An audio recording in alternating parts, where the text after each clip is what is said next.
Auzi? Eu cred că cineva a curățat cartofi aici și și-a uitat asta.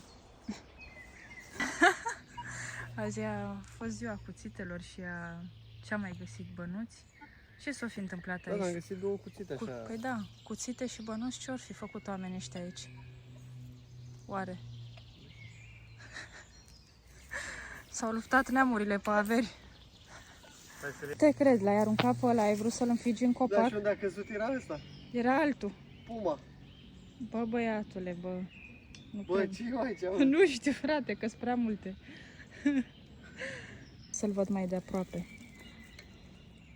Ai găsit un cuțit de firmă.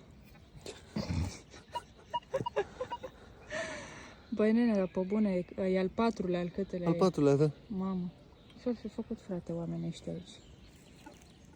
Ce credeți voi că s-a petrecut aici? Am găsit o grămadă de cuțite.